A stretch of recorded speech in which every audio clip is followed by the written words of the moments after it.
Formula ఈ race కేసులో మాజీ మంత్రి బీఆర్ఎస్ ఎమ్మెల్యే కేటీఆర్ ఈడీ విచారణ దాదాపు 4.5 గంటలుగా జరుగుతోంది. ఇప్పటికే విచారణకు హాజరైన అరవింద్ కుమార్, బిఎల్ఎన్ రెడ్డి స్టేట్మెంట్ల ఆధారంగా కేటీఆర్ ను ఈడీ అధికారులు ప్రశ్నిస్తున్నారు.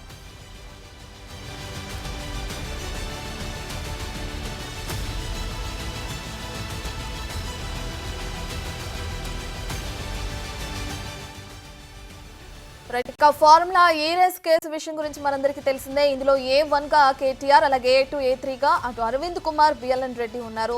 అయితే ఇప్పటికే అరవింద్ కుమార్ అలాగే బిఎల్ఎన్ రెడ్డి విచారణ పూర్తయింది. వాళ్ళ స్టేట్మెంట్ ఆధారంగా ఈ రోజు ఈడీ అధికారులు A1 గా ఉన్న కేటీఆర్ ని విచారిస్తున్నారు. ఈ రోజు కేటీఆర్ విచారణకు హాజరయ్యారు. అయితే ఉదయం నుంచి కేటీఆర్ విచారణ అనేది కొనసాగుతుంది. ఇప్పుడు లంచ్ బ్రేక్ తర్వాత తిరిగి మళ్ళీ ఆయన్ని విచారించే అవకాశం కూడా కనిపిస్తుంది. ఇప్పటికే కేటీఆర్ తో పాటు అరవింద్ కుమార్, బిఎల్ఎన్ రెడ్డి స్టేట్మెంట్లు ఏదైతే ఉన్నాయో దానికి సంబంధించి కూడా కేటీఆర్ కి సుమారు 30 నుంచి 40 ప్రశ్నలను కూడా ఈడీ అధికారులు సిద్ధం చేసి వాటిని కేటీఆర్ కి ప్రశ్నిస్తున్నట్లు కూడా తెలుస్తుంది. మరి కేటీఆర్ దగ్గర నుండి ఎటువంటి సమాధానాలు వస్తాయనేది కూడా చూడాలి. అయితే ఆర్బీఐ అనుమతులు లేకుండా నిధులు ఎందుకు దారి మళ్లించారు అనే ప్రశ్నలు వేస్తున్నట్లు కూడా తెలుస్తుంది అధికారులు. ఇక అదేవిధంగా విదేశీ మార్గద్రవ్య రూపంలో ఎందుకు చెల్లించారు, ఫెమా రూల్స్ ఎందుకు పాటించలేదు అనే అంశానికి సంబంధించి కూడా కొన్ని ప్రశ్నలని వేస్తున్నారు అధికారులు. సొంత నిర్ణయాలు ఎందుకు తీసుకోవాల్సి వచ్చింది అని కూడా ఈడీ అధికారులు కేటీఆర్ ని ప్రశ్నిస్తున్నట్లు కూడా అర్థమవుతుంది. దాదాపు 4 గంటలుగా ఈడీ అధికారులు చర్యలు అనేవి కొనసాగుతున్నాయి. కేటీఆర్ కి సంబంధించి విచారణ అనేది కొనసాగుతుంది. ఇక కేటీఆర్ తో పాటు కేటీఆర్ న్యాయవాదికి కూడా ఇప్పటికే అనుమతి కూడా ఇవ్వడం జరిగింది. ఏదైతే ఈడీ విచారణకు సంబంధించి ఇంతకుముందే కేటీఆర్ తన న్యాయవాదిని అనుమతించాలని చెప్పి అడిగారో దానికి సంబంధించి కూడా న్యాయవాది కనిపించేంత దూరంలో కూర్చుని కూడా ఈడీ విచారణకు హాజరయ్యారు. ఇదే విషయానికి సంబంధించిన పూర్తి డీటెయిల్స్ అందించడానికి మరి మా ప్రతినిధి సురేష్ లైవ్ లో జాయిన్ అవుతున్నారు. రైట్ సురేష్, ఇప్పటికే 4.5 గంటలుగా కొనసాగుతుంది కేటీఆర్ విచారణ. అయితే ఆయన అడిగిన ప్రశ్నలకి సమాధానాలు చెప్తున్నారా లేదా, ఎటువంటి ప్రశ్నలని ఈడీ అధికారులు ఆయనకి సంధించడం జరిగింది, డీటెయిల్స్ ఏ విధంగా ఉన్నాయి? ఈడీ అధికారులు కేటీఆర్ని ప్రశ్నిస్తున్నారు. మధ్యాహ్నం 1:30కి లంచ్ బ్రేక్ ఇవ్వడం జరిగింది. 2 గంటలకు తిరిగి మళ్ళీ విచారణ ప్రారంభించారు. ప్రస్తుతం ఇంకా కేటీఆర్ విచారణ అయితే కొనసాగుతుంది. ఈడీ పలు ప్రశ్నలు కూడా ఇప్పటి వరకు కేటీఆర్ని అడిగినట్టు తెలుస్తుంది. ఎందుకంటే ఆర్బీఐ రూల్స్, ఫెమా ఉల్లంఘన జరిగిందని చెప్పేసి కూడా ఆరోపణలు ఉన్నాయి కాబట్టి వాటన్నిటికీ సంబంధించి వివరాలు అడిగి తెలుసుకుంటున్నారు. కేటీఆర్ లీగల్ టీం కూడా ఇక్కడే ఈడీ ఆఫీస్ బయటే ఉన్నారు. ఎందుకంటే ఒక అడ్వకేట్ని లోపలికి అనుమతించారు కాబట్టి ఆయన ఒకవేళ లీగల్గా ఎలాంటి అవసరం ఉన్నా ఆ అడ్వకేట్ ద్వారా కేటీఆర్ సేకరించేందుకు అనుమతించినట్టుగా తెలుస్తుంది.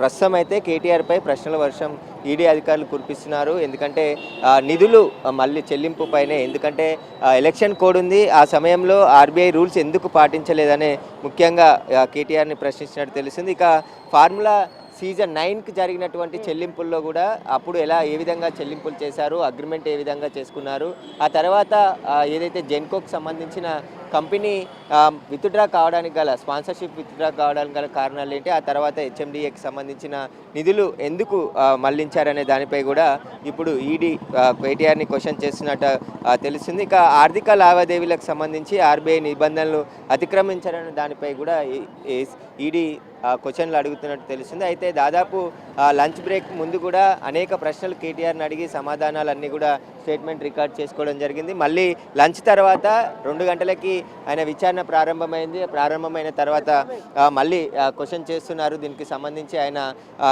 ఏదైతే ఈడీకి సంబంధించి సమాచారం ఉందో వాటికి అంతా కూడా కేటీఆర్ ముందు ఉంచి విచారణ కొనసాగిస్తున్నారు. అరవింద్ కుమార్తో పాటు బిఎల్ఎన్ రెడ్డి కూడా ఇచ్చిన స్టేట్మెంట్లో కూడా కేటీఆర్ని ప్రశ్నలు అడుగుతున్నారు. ఎందుకంటే కేటీఆర్ చెప్తేనే మేము నిధులు ట్రాన్స్ఫర్ చేశామని చెప్పేసి కూడా వాళ్ళిద్దరు స్టేట్మెంట్ ఇచ్చారు కాబట్టి ఆ స్టేట్మెంట్ ఆధారంగా ఇప్పుడు కేటీఆర్ని ప్రశ్నిస్తున్నారు. కేటీఆర్కి సంబంధించిన అన్ని వివరాలను అడుగుతున్నారు. ఎందుకంటే అప్పుడు ఈ మంత్రివర్గం ఆమోదం లేకుండా, క్యాబినెట్ అప్రూవల్ లేకుండా మీరే ఏకంగా నిర్ణయం తీసుకొని నిధులు చెల్లించమని చెప్పారంటే ఎందుకు చెల్లించాల్సి వచ్చింది, ఎవరికి అంతిమంగా ఇందులో లబ్ధి పొందారు అని చెప్పేసి కూడా ఈడీ ప్రశ్నిస్తుంది. దానికి సంబంధించి తాను ఏసీబీ ముందు చెప్పినట్టే ఇక్కడ కూడా సమాధానాలు చెప్తున్నట్టు తెలుస్తుంది. ఎందుకంటే ప్రభుత్వం తీసుకున్న నిర్ణయం అని చెప్తున్నారు, హైదరాబాద్ అభివృద్ధి కోసం తీసుకున్న నిర్ణయం అని కేటీఆర్ చెప్తున్నారు. కానీ నిర్ణయంలోనే తప్పు ఉంది. ఒకవేళ స్పాన్సర్షిప్ విత్డ్రా అయితే మళ్ళీ అగ్రిమెంట్ చేసుకోవాలి, అగ్రిమెంట్ ప్రకారం ఉంది. కానీ ఇక్కడ అలా కాకుండా మూడు సీజన్లకు కూడా హెచ్ఎండిఏనే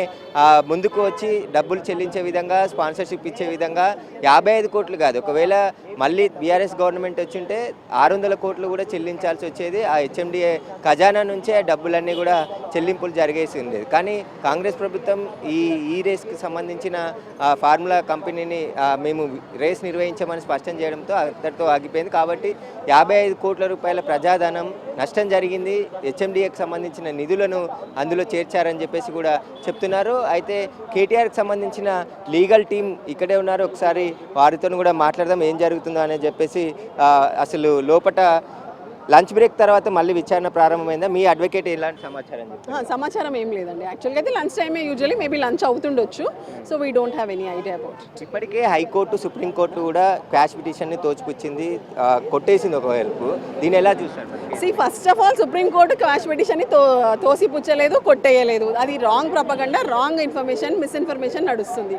సుప్రీంకోర్టులో విత్డ్రా చేయడం జరిగింది. హైకోర్టులో ఎప్పుడైతే డిస్మిస్ అయిందో, డిస్మిస్ కూడా ఎందుకు అయిందంటే రీజన్ పోలీస్ ఇన్వెస్టిగేషన్ అథారిటీకి వాళ్ళకి ఇన్వెస్టిగేషన్ చేసే టైం దొరకాలి. సో అందుకని ఇన్వెస్టిగేషన్లోకి ఇప్పుడు ఎంటర్ అవ్వడం కరెక్ట్ కాదు, లెట్ దెమ్ డూ ఇన్వెస్టిగేషన్ అని ఆ ఒక్క గ్రౌండ్ మీద మాత్రమే హైకోర్టులో క్వాష్ పిటిషన్ కొట్టివేయడం జరిగింది. ఇప్పుడు ఈడీ ఏ బేస్ మీద విచారిస్తుంది అనుకుంటున్నారు?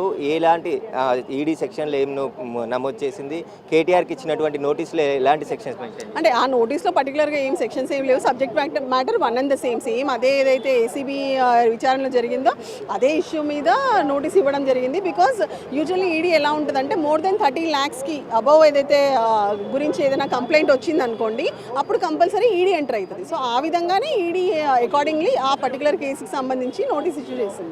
ఈ విచారణ తర్వాత కేటీఆర్ని కూడా అరెస్ట్ చేస్తారు అని చెప్పేసి పెద్ద ఎత్తున ప్రచారం జరిగింది. ఉదయం కార్యకర్తలు కూడా పెద్ద ఎత్తున వచ్చారు. మీరు కేటీఆర్ లోపలికి వెళ్లే ముందు కానీ నిన్న కానీ లీగల్ టీంతో కూడా సంప్రదించినట్టు తెలుస్తుంది. ఎలాంటి సూచనలు చేయడం జరిగింది KTR? First of all KTR గారు అరెస్ట్ అవుతున్నారు, అవన్నీ ఫాల్స్ ప్రాపగండా. ఇది ఏదైతే ఉందో పర్టికులర్గా కాంగ్రెస్ మినిస్టర్సే ఇలాంటి ఏదైతే లీకులు వదులుకుంటూ ఇట్లాంటి ఫాల్స్ ప్రాపగండా చేస్తున్నారు. సో అలాంటిది ఏం లేదు. ఇప్పుడు కేటీఆర్ గారు ఒక మా BRS party working president, MLA, leader. So naturally తన సపోర్టర్స్ అందరూ మార్నింగ్ వచ్చారు, అంతేగాని ఏదో అరెస్ట్ అవుతున్నారు అందుకని వచ్చారు, లేకపోతే అరెస్ట్ అవుతున్నారని ఏదైతే ఈ హస్తం పార్టీ వాళ్ళు చెప్తున్నారో అదంతా చూస్తుంటే వాళ్ళ హస్తం ఉన్నట్టుంది ఏదో సంథింగ్. ఇన్ఫ్యాక్ట్ అసలు అలాంటిది ఏమీ లేదు. ఓన్లీ ఇది ప్రిలిమినరీ ఎంక్వైరీ మాత్రమే. ఆ ఎంక్వైరీకి అటెండ్ అవ్వడానికి కేటీఆర్ గారు ఈరోజు వచ్చారు. అంటే A2 ఉన్నటువంటి అరవింద్ కుమార్, బిఎల్ఎన్ రెడ్డి వ్యక్తిగతంగానే హాజరయ్యారు. కేటీఆర్ మాత్రం అడ్వకేట్తోనే లోపలికి వెళ్ళడం జరిగింది. ఏసీబీ విచారణ కూడా అడ్వకేట్తోనే. ఎందుకు అలా? అంటే ఇప్పుడు లీగల్ రెమెడీస్, లీగల్ అసిస్టెన్స్లో తీసుకోవడంలో తప్పులేదు. యూజువల్లీ ఈడీ ఎంక్వైరీ జరిగినప్పుడు అడ్వకేట్ని అలౌ చేస్తారు.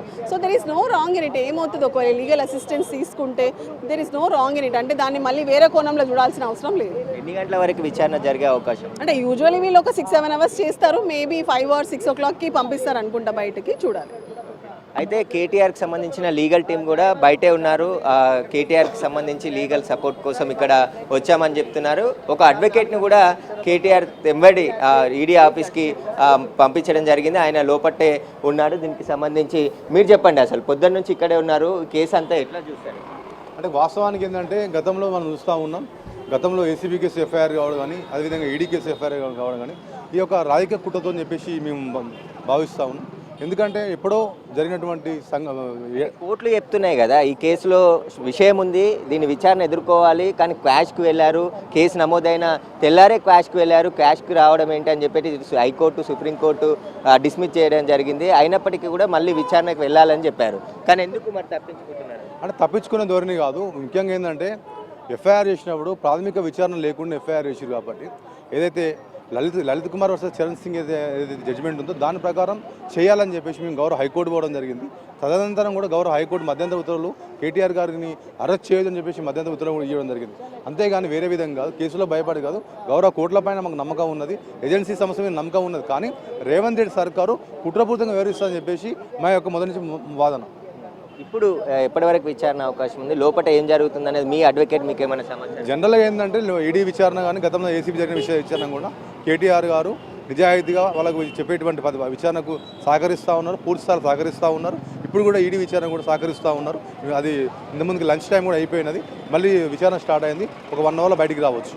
అయితే సాయంత్రం వరకు కూడా విచారణ కొనసాగే అవకాశం ఉంది. ఈడీ బిఎల్ఎన్ రెడ్డిని, అరవింద్ కుమార్ని కూడా దాదాపు రాత్రి 7:30 వరకు కూడా విచారించింది, ఉదయం 10 గంటల నుంచి.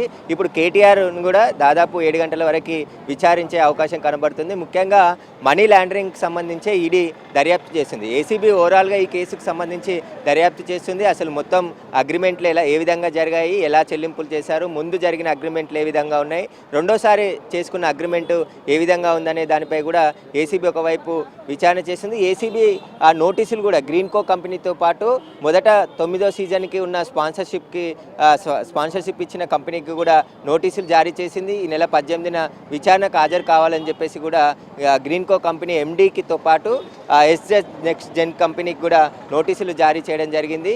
అప్పుడు ఏ విధంగా స్పాన్సర్షిప్లో అగ్రిమెంట్ చేసుకున్నారు, ఆ తర్వాత ఎందుకు విత్డ్రా కావాల్సి వచ్చింది, నష్టం వస్తే విత్డ్రా అయ్యారని చెప్తున్నారు. కాబట్టి ఏ విధంగా నష్టం వచ్చిందనే దానిపై కూడా ఏసీబీ కూడా ఫోకస్ చేయబోతుంది. ఇక ఈడీ విచారణ తర్వాత మరొకసారి కేటీఆర్ని ఏసీబీ విచారించబోతున్నట్టు తెలుస్తుంది. ఎందుకంటే ఇప్పటికే అనేక స్టేట్మెంట్లు రికార్డ్ చేసింది. ఇప్పటికే బిఎల్ఎన్ రెడ్డితో పాటు అరవింద్ కుమార్కి సంబంధించిన స్టేట్మెంట్లు కూడా ఇటు ఏసీబీతో పాటు ఈడీ కూడా రికార్డ్ చేయడం జరిగింది. ఈరోజు కేటీఆర్ని సుదీర్ఘంగా ఈడీ అధికారులు విచారిస్తున్నారు. ఇంకా ప్రస్తుతం విచారణ కొనసాగుతుంది. సాయంత్రం 7 గంటల వరకు కూడా కేటీఆర్ విచారణ కొనసాగనుంది. రైట్ సురేష్, అయితే ఇప్పటికే చూసుకుంటే ఏదైతే లీగల్ టీం ఇప్పుడే కేటీఆర్కి సంబంధించిన లీగల్ టీం మీతో మాట్లాడుతున్నప్పుడు చూసాం, రేవంత్ ప్రభుత్వం కుట్రపూరితంగానే చేస్తుంది ఇదంతా అని అంటున్నారు. అంటే రేవంత్ ప్రోద్బలంతోనే చేశారా? ఆర్బీఐ అనుమతులు లేకుండా నిధులు మళ్లించడం కానీ, లేదంటే ఎలక్షన్ టైంలో ఏదైతే ఆర్బీఐ రూల్స్ పాటించలేదు, ఇవన్నీ కూడా రేవంత్కి సంబంధించి ఏం చేయలేదు కదా, అదంతా ఒకప్పుడు చేశారు. దాన్ని ఇప్పుడు కావాలని ఇప్పుడు ఏదైతే ప్రభుత్వం మీదకి బురద జల్లే విధంగా ఈ విధమైన కామెంట్స్ చేయడాన్ని ఏ విధంగా చూడొచ్చు అంటారు? ఖచ్చితంగా కాంగ్రెస్ ప్రభుత్వం చట్ట ప్రకారమే ముందుకు వెళ్తుందని చెప్పేసి ప్రభుత్వంకి సంబంధించిన మంత్రులు చెప్తున్నారు. సీఎం కూడా అదే చెప్తున్నారు, చట్టం తన పని తాను చేసుకుపోతుందని చెప్పేసి.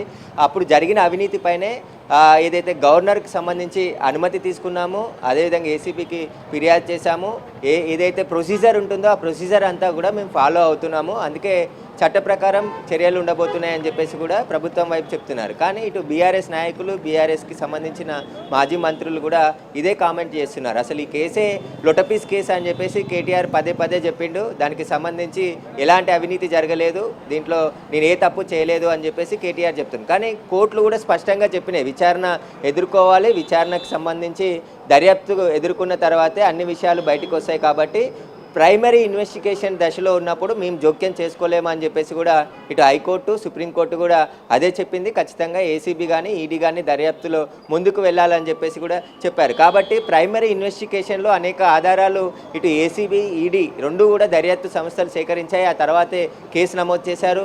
ఏసీబీ కేసు నమోదు చేసిన తర్వాత కంప్లైనెంట్ ఎవరైతే ప్రిన్సిపల్ సెక్రటరీ ఇప్పుడు ఉన్నటువంటి దానకిషోర్కి సంబంధించిన స్టేట్మెంట్ రికార్డ్ చేశారు. స్టేట్మెంట్లో అనేక అంశాలు ఆయన వెల్లడించడం జరిగింది. ఫిర్యాదులో కొన్ని అంశాలు మాత్రమే ఆయన చెప్పాడు. కానీ స్టేట్మెంట్లో అసలు ఈ ఫార్ములా కంపెనీకి సంబంధించి సంప్రదింపులు జరిగినప్పటి నుంచి అగ్రిమెంట్ అయ్యి మొదటి సీజన్ రేస్ నిర్వహించి రెండో సీజన్కి సంబంధించిన అగ్రిమెంట్లకు సంబంధించి కూడా పూర్తి తమ దగ్గర ఉన్న ఆధారాలన్నిటిని కూడా ఏసీపీకి సబ్మిట్ చేసి ఆయన స్టేట్మెంటు అందించడం జరిగింది. ఆ స్టేట్మెంట్లోనే ఆర్బీఐ రూల్స్ పాటించినందుకు 8 కోట్ల రూపాయలు అదనంగా హెచ్ఎండిఏ ఇన్కమ్ ట్యాక్స్ కట్టాల్సి వచ్చిందని చెప్పేసి కూడా చెప్పారు. కాబట్టి ఇక్కడ రూల్స్ ఎందుకు పాటించలేదు, హడావుడిగా ఎందుకు నిర్ణయం తీసుకోవాల్సి వచ్చింది, ఆ కంపెనీకి లబ్ధి చేకూరే విధంగా ఎందుకు నిర్ణయాలు తీసుకున్నారనే దానిపై కూడా ఇప్పుడు ఈడీ విచారిస్తుంది, ఏసీబీ కూడా విచారించింది. కాబట్టి ఈడీ అంతిమంగా ఈ ఫార్ములా రేస్ కంపెనీకి సంబంధించి, ఫార్ములా ఆపరేషన్స్ సంబంధించిన ప్రైవేట్ లిమిటెడ్ కంపెనీ నుండి లబ్ధి ఎవరు పొందారు, ఆ లబ్ధి ఏ విధంగా పొందారు, డాలర్ల రూపంలో ఆ కంపెనీకి నగదు చెల్లించారు, అగ్రిమెంట్ జరగకముందే నిధులు చెల్లింపులు జరిగాయి ఇక్కడ. కాబట్టి దీంట్లో మోసపూరితమైన అంశాలు ఉన్నాయని చెప్పేసి కూడా ప్రభుత్వం అభియోగాలు మోపింది. కాబట్టి దీన్ని విచారిస్తేనే అసలు మోసం ఏ విధంగా జరిగింది, డబ్బులు ఏ విధంగా వెళ్ళాయి, వాటికి సంబంధించి అన్ని విషయాలు బయటకు వస్తాయి. దర్యాప్తు సంస్థలు దర్యాప్తు చేస్తే వాళ్ళకి లభించిన ఎవిడెన్స్ ఆధారంగా ముందుకు వెళ్తారు. కాబట్టి అసలు దర్యాప్తునే అడ్డుకోవడం, క్వాష్కి వెళ్ళడం వీరన్నిటిపైన కూడా తీవ్ర విమర్శలు రావడంతోనే సుప్రీంకోర్టులో కూడా మళ్ళీ డిస్మిస్ అయిన తర్వాత విత్డ్రా చేసుకున్నారు కేటీఆర్కి సంబంధించిన లీగల్ టీమ్ అడ్వకేట్స్. మేము విత్డ్రా చేసుకుంటున్నామని చెప్పేసి కూడా సుప్రీంకోర్టుకు చెప్పారు. కాబట్టి ఇప్పుడు విచారణ ఎదుర్కోవాల్సిందే. తర్వాత మళ్ళీ యాంటిసిపేట్ బెయిల్ కూడా హైకోర్టుకు వెళ్ళే అవకాశం మాకు ఉంది అని చెప్పేసి కూడా కేటీఆర్కి సంబంధించిన అడ్వకేట్ చెప్తున్నారు. ప్రస్తుతం విచారణకు కేటీఆర్ పూర్తిగా సహకరిస్తున్నాడు. అందులో భాగంగానే ఏసీబీ విచారణకు వెళ్ళాడు, ఈరోజు ఈడీ విచారణకు వచ్చాడని చెప్పేసి కూడా ఆయన లీగల్ టీం చెప్తున్నారు. ఆ లీగల్ టీం కూడా ఇక్కడే ఈడీ ఆఫీస్ దగ్గర అందుబాటులో ఉన్నారు. లోపల కేటీఆర్తో పాటు ఒక అడ్వకేట్ కూడా వెళ్ళారు. కాబట్టి కేటీఆర్ విచారణ అయితే సుదీర్ఘంగా కొనసాగుతుంది. మళ్ళీ ఈరోజు విచారణ తర్వాత మళ్ళీ విచారణకి రమ్మంటారా, లేకుంటే ఈడీ ఎలాంటి చర్యలు తీసుకోబోతుంది అనేది కూడా ఉత్కంఠగా మారింది. ఉదయం కొంచెం కేటీఆర్ వచ్చిన సమయంలో హడావుడి నెలకొంది. ఆయనతో పాటు మాజీ మంత్రులు, మాజీ ఎమ్మెల్యేలు కూడా పెద్ద ఎత్తున ఇక్కడికి రావడం జరిగింది. ఇక నాంపల్లి రోడ్డు పైన ఉంటుంది కాబట్టి కొద్దిసేపు ట్రాఫిక్ అంతరాయం అయింది. వెంటనే పోలీసులు ఆందోళన చేసినటువంటి వారు అందరినీ కూడా ఇక్కడ నుండి అరెస్ట్ చేసి గోషమాల్ పోలీస్ స్టేషన్కి తరలించడం జరిగింది. ఎవరు కూడా ఇక్కడ ఆందోళన చేయొద్దు, వీడి ఆఫీస్ ఇది, దీంట్లో కొన్ని ఆంక్షలు ఉన్నాయి, కేటీఆర్ వస్తున్నాడు కాబట్టి ఇక్కడ ఎవరు కూడా ఆందోళనకు దిగొద్దు అని చెప్పేసి వారికి నచ్చజెప్పి ఇక్కడ నుంచి పంపించడం జరిగింది. ఆ తర్వాత ఇక్కడ ఎలాంటి ఆందోళనలు జరగట్లేదు. కాకపోతే ఈడీ ఆఫీస్లో మాత్రం ఇంకా కేటీఆర్ని విచారిస్తున్నారు. ప్రస్తుతం ఆయన విచారణ ఎదుర్కొంటున్నారు. దాదాపు 4.5 గంటలకు పైగా ఆయన విచారణ చేస్తున్నారు. మధ్యలో 1:30 నుంచి 2 గంటల వరకు లంచ్ బ్రేక్ ఇచ్చారు. ఆయన ఇంటి నుండి తెచ్చుకున్న భోజనమే చేసి ఆ తర్వాత మళ్ళీ విచారణ చేస్తున్నట్టు తెలుస్తుంది ఈడీ అధికారులు. ఇంకా సాయంత్రం 7 గంటల వరకు కూడా కేటీఆర్ విచారణ జరిగే అవకాశం కనబడుతుంది. రైట్.